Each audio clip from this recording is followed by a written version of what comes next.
Hi, and welcome to Conversations with Shell. Of course, I'm Shell, your host. Hello, lovely. Okay, today's topic is going to be marriage and cheating. And of course, I have to ask why. And the reason I'm asking why is because I want to know this.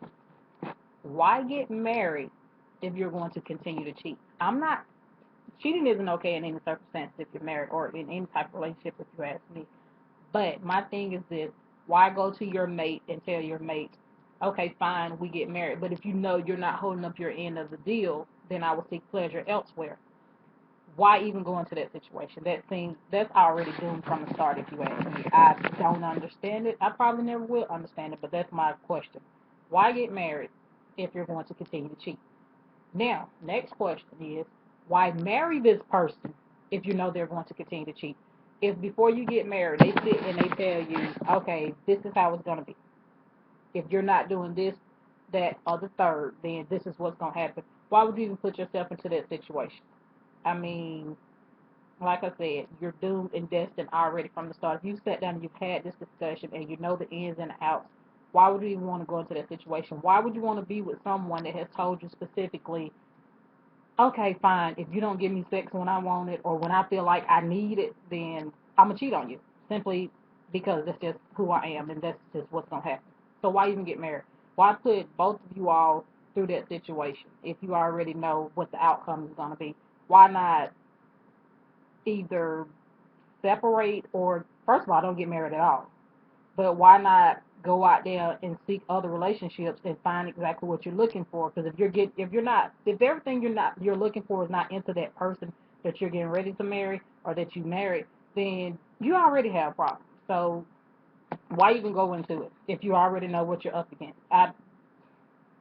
For the life of me, don't understand it.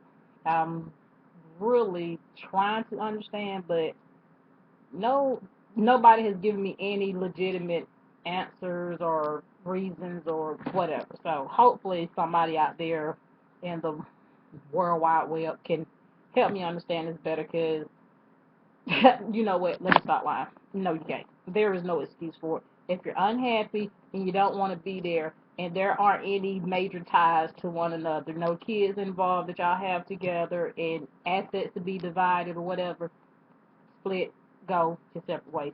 Let it go.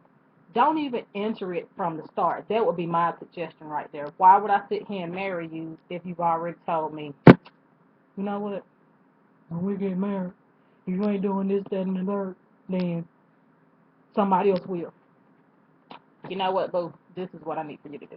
If that's gonna happen, I need for you to go find that somebody else, and I need for you and that somebody else to hook up and stay hooked up because obviously that's what you want to do in the first place. It doesn't have anything to do with what I'm not doing or lack of doing or you're not getting it enough. It's just something that's in you or something that you just want to do because there is no way I'm finna marry somebody that's sitting there telling me if you don't give me sex when I want it, then I'm gonna cheat on you. Yeah, do that and let me know how that work out for you. I can promise you, you might not want to run that road with me, too. But anyway, not about me, because no, Mama C's not married yet. On the way though. Don't worry about all that. Anyway, back to my question: why get married if you know you're going to cheat? I asked this question because I've seen it. I've seen it a lot. I've seen it recently. I mean, I don't understand it. Men, women, husbands, wives, if you're not satisfied, sit down, talk to your partner. If they telling you this ahead of time before you say I do, then don't. If this comes about after the situation, then you might want to find some counseling or y'all might need to sit and talk to each other. I don't know what to tell you. It's crazy to me. The only thing I would say is do not stay in that situation because if they start off telling you this, then quite naturally, even if you are giving it to them on a regular basis, if it's something they want to do, they're gonna do it anyway. They just letting you know that you know what, I'm gonna cheat on you. No ifs, ands, and buts about it. I'm gonna cheat, so it is what it is. No, the head out the door, go the other way, or just don't even get into it altogether. Like I said, if you know this ahead of time, say no go, seek counseling. If you truly love this person and this is who you want to be with, then maybe y'all need to go sit down and talk to somebody.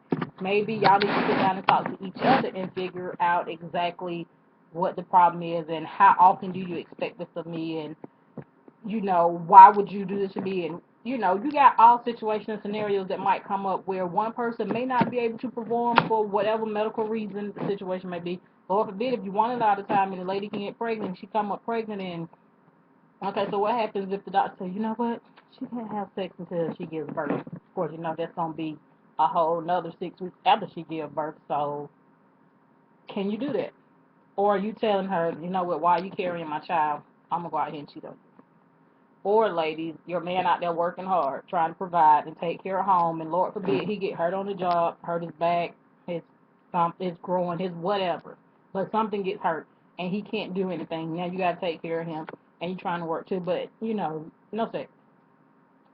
So are you saying this man that has provided and actually hurt himself in the process of providing for home, you feel like you got a free card to go out there and sleep with whoever?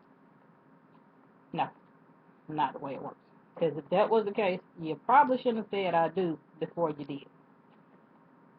Get out.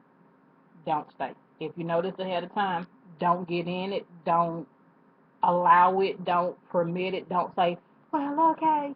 No, that's not what it's about. If you get married for the long haul, through thick and thin, as the vows say, for better or for worse. And if for worse happens to be you can't perform your wifely or husbandly duties, then that might be a for worse for some people, but I think it should also be understandable for some people because things happen. In life, things happen. People get hurt, people get injured, circumstances come up. Sometimes you can't always do it when you want to do it. Sometimes the other person may physically be tired. Sometimes the other person may have physical health issues. You can't just sit here and say, well, since you're telling me no, or since you can't, then I'm seeking pleasure elsewhere. That's not fair to your mate. And to be honest with you, it's not fair to you because both of y'all have taken vows before God. So why even sit there and go through that? It's not worth it. Is it really worth you sitting there and going against the word of God? I mean, you going to church every Sunday, or whenever you can. If you're not working, you're in church, you're reading the word of God, you're learning the word of God, and now all of because this person can't or won't give you sex when you want it, even though if they've reading the word of God and they understand it too, then basically it tells them in there. But if by some circumstances it can't happen, you should not look to other people. Why bring somebody else anyway into your sin? Why cause somebody else to sin, especially if you're not telling them you're married? Why even pull somebody else into your sinful ways? You shouldn't include anybody else in your mess. And if they knowing that you're married and they get into this mess with you, then you might want to take them to church with you and your wife or your husband, because that's just sick altogether. So bottom line, period, point blank. If you're married, thinking about getting married, the thoughts of sleeping with anybody else, having sex with anybody else during that process should be the furthest from your mind. The only thing to be on your mind at that time is being happy, thinking about life terms with your mate, figuring out what y'all gonna do, how y'all gonna enjoy each other, working out y'all situation and circumstances, and not sitting here saying, I'm gonna say I do, but why I'm saying I do? Let me see. If he ain't giving it to me or if she ain't giving it to me, who can I go get it from? That shouldn't be on your mind at that time. Shouldn't be on your mind at all. But I know people. I've seen everything. I've seen it all. I've heard it all. Let me not say that because I could come up with something. If something else could pop up later on today. I don't know. I mean, it's 5:15 in the morning, so I still got a whole day ahead of me. Am I sleepy? Yes, look at my eyes. But at the same time, who knows what I might run across? You got Facebook, Twitter, and you got everything out there, just internet, period. I got friends, so I don't know what I might hear. I don't know what I might run across. But at the same time, being married, thinking about getting married, why go into that situation with cheating already on your mind? Why enter a situation when somebody done told you, period, point blank, if this is not how it is, if this is not how it's going to be, this is what's going to happen? No, I don't want somebody cheating on me. First of all, if we just in a relationship, I don't want you cheating on me. I definitely don't want anybody cheating on me if we're married. It's too much out there. It's too many diseases out there. I mean, come on. It seems like a new one pop up every day.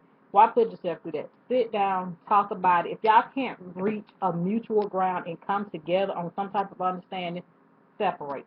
That's the best thing I can tell you. Or don't even get into it at all, because you should not be thinking about cheating when you're thinking of, at the same time you're saying I do, or yes, I will marry you. Cheating should not be on your mind anymore. That should go. That should be go and should be gone. And if you're married and because your mate isn't doing what they say they're gonna do or what you want them to do, you shouldn't approach somebody else. You shouldn't go to somebody else telling them, you know what, well, he ain't doing what he's supposed to do, or she's not doing what she's supposed to do, so you know what, let me come kick it with you. No. And if somebody do say they do, then he or she is trifling as heck. Like, they should be like, you know what, that's something you need to work out. No go, I'm done. No, don't contact me anymore. That don't fly with me. That should be something that should be the least bit on anybody's mind. If you're gonna get married, don't cheat. If you're already married, don't cheat. If you gotta cheat, get divorced. Go your separate ways. Just know that if you enter into a situation and they telling you this is what I'm gonna do, then go. Run, flee, do whatever it is you gotta do. Just do not stay in that situation at all, because it's not healthy for anybody, and somebody could end up hurt long term for you. You never know what emotions a person may go through if they find out you cheating on them, or even trying to cheat on them. You never know what a person may just snap. I mean, you see it every day on the news, or they got many other TV programs that depict real life situations. So you never know what a person might go through. Don't even put them through that. Sit down and talk to them. If it's still not working out, then just agree to go y'all separate ways. Actually, get a divorce before you decide to bring somebody else in, because you're still bringing somebody else into the scene. If y'all do decide to separate and nobody's divorced, you're still going to pull somebody else into your mess, and that's not right whatsoever, so you're still sinning. But at the same time, if it can be worked out, please, by all means, work it out. I'm not an advocate of divorce at all unless abuse is involved and you just reached a plateau where it can't be resolved, then fine, go your separate ways. Other than that, you're married, sit down, call in the preacher, your pastor, your bishop, your priest, whoever it is, you got to call in nuns, your brother, your mama, sister. Actually, you might want to leave family members out of the situation, but call in somebody that can give y'all a common ground that won't take sides, and y'all can actually sit there and listen, not yell and scream at each other, but somebody that both y'all can sit there and talk to and come to an understanding and work it out. Other than that, only thing I can say, if it can't be worked out, then actually go your separate ways. Even if hopefully all of it come about before you say I do. And if it's coming up before you say I do, then you shouldn't do it. So, on another note, that's another episode of Conversations with Shell. And remember, as always, if you have a topic that you would like for me to discuss, just leave me a message, hit me up in my inbox, and I'll be more than happy to discuss whatever topic it is that you feel like. And nothing is off limits. Nothing, I mean, hey, if I can help, I help. If not, you may see somebody else sitting beside me, and we'll help you out together. So, all in all, another episode of Conversation with Shell. I love you. Have a blessed day, everybody. I'm out.